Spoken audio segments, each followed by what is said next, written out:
Everyone. So today the topic which we are going to discuss is receivable management.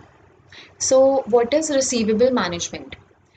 Receivable management is basically related to the sales of good. So basically on credit only. So when we sell our goods on credit, we usually give our debtors a specific time period within which they have to pay back our money to us. Now, point is, what should be the time length? For which we can give goods on credit. Now, see, if we not give goods on credit, so obviously the customer will go to another seller because that another seller may be giving goods on credit. So everybody wants the goods on credit and wants to postpone their payment as long as possible. So, for running a business successfully, one person has to sell their goods on credit so that they can increase their sales and ultimately profit. So, there may be a fair chance of bad debts also, but to overall increase the sales of the goods, the company has to take this risk to sell the goods on credit. Now, point is, what should be the time period? For how long the company can wait to receive their money. So to calculate the accurate time period which can be considered, which can be used to sell the goods on credit, we use the method of receivable management. So let's see how we are going to do it. Here we have the question. ABC and company is making sales of 16 lakh and it extends a credit of 90 days to its customers. However, in order to overcome the financial difficulties, it is considering to change the credit policy. So the company wants to change the credit policy to make the procedure more easier. So the company is analyzing different options. So here we have our five different options. The present option was 90 days credit policy. The second option, the first option actually, other than 90 days, is 75 days. So when the credit policy was of 90 days, the sales was 16 lakh as it is given in the question. But when the credit policy is 75 days, sales become 15 lakh. Then 45 days, 14 lakh 25,000. 60 days, 40 lakh 14 lakh 50,000. 45 days, 14 lakh 25,000. 30 days, 13 lakh 50,000. And 15 days, 13 lakh. So as you decrease your um, days in your credit policy, it is going to have an impact on the sales of the company. It is going to reduce. So we have to see what should be the absolute correct method, correct credit policy day so that the company will earn maximum profits. So now we'll move forward with variable cost. So as you can see in the question, the firm has a variable cost of 80% and a fixed cost of 1 lakh.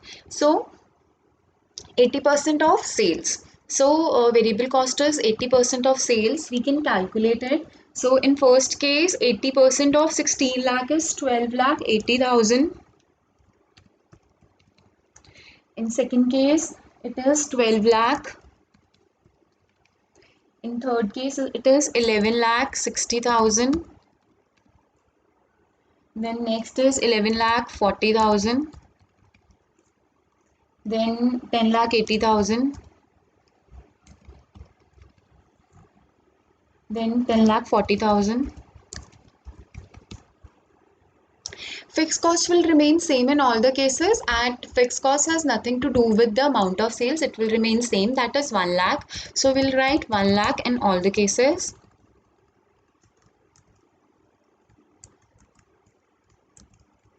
Here it is. Then total cost is variable cost plus fixed cost. So we'll add up here 13 lakh 80,000 in the first case. In second case, it is 13 lakh. Next, it is 12 lakh 60,000. Then 12 lakh 40,000. Then 11 lakh 80,000. Then 11 lakh 40,000. Here it is. Now profit. Now, how do we calculate profit here? So here, profit is basically the difference between sales and total cost. So that is our profit. So what we'll do, sales 16 lakh minus 13 lakh 80,000. So it will come 2 lakh 20,000. Then next is 2 lakh. Then 1 lakh 90,000. Then it is 1 lakh 85,000. Again, it is 1 lakh 70,000.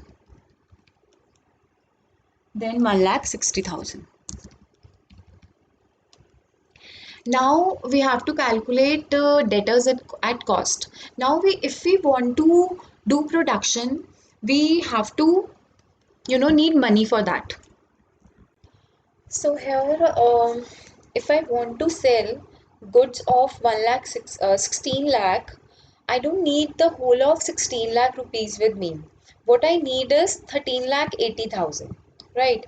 But 13 lakh 80,000 also I don't need a complete 13 lakh 80,000. I need a certain amount of working capital so that I can run my process, right? Because everything is going on credit, nothing is going on cash. So, but still, I need a certain amount of working capital so that I can continue with my further production. For that, I need to see how much further working capital requirement is there with me. For this, I will calculate debtors at cost. So, debtors at cost, the formula is total cost into days, your credit policy days divided by 360. So the working capital which we need in all the cases as per this formula is 3,45,000 in first case. In second case it is 2,70,833. In third case it is 2,10,000. Then it is 1,55,000. 98,333. Then it is 47,500. Okay, if I want this much of working capital, there is a cost of financing because I don't have money with me. I'm going to borrow this money from somewhere to invest. So the cost for that money is 15%. It is given in the question, as you can see here. The cost of capital is 15%. So the money which I have to pay to have this much of working capital is 51,750 in first case. Then it is 40,624. Then it is 31,500. Then it is 23,250.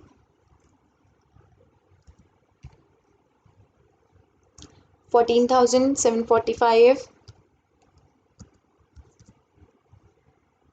Then 7,125. 7,125. So this is the amount of cost of capital. Then next I have to calculate net profit. To calculate net profit, what I have to do is, so we have already calculated a certain amount of profit earlier, this one, right? Out of this profit, we'll deduct the cost of financing of debtor, this amount, because this is our expense. So we'll deduct cost of financing from profit, which we have calculated earlier, and we'll get our net profit. So C minus E, as I have written here. So here the amount is 1,68,250. Then next is 1,59,375. Then next is 1,58,500. Then next is 1,61,750. 1,55,250, and the last one is 1,52,875. So this is our amount of profits, net profits. Now we have to see in which case we are earning the maximum profit. So here, as you can see that the maximum amount of profit which we are earning in first case, here you can see this 1,68,250. So 90 days credit policy is best suited for us, as in this case we are earning maximum profit. And in second case, um, if this condition is not possible for the firm, because we have to see the working capital requirement also. So to earn this profit, a minimum working capital required is this.